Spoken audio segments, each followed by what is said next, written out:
বেশ বহু বছর পর আজকে দোকানের কেনা রসালো মালপোয়া আমি খেয়েছি, সেটার গল্প পরে বলছি।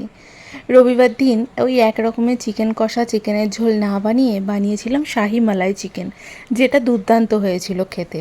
রায়গঞ্জে যেহেতু আমার মেজমাসির বাড়ি, তার বাড়ি থেকে এসেছিল গাছ পাকা এত বড় বড় সাইজের আম, আর ভীষণ মিষ্টি। দুপুরবেলা আমি স্নান টান করে একা একাই খাওয়াটা সারলাম। বানিয়েছিলাম রায়তা অল্প একটু।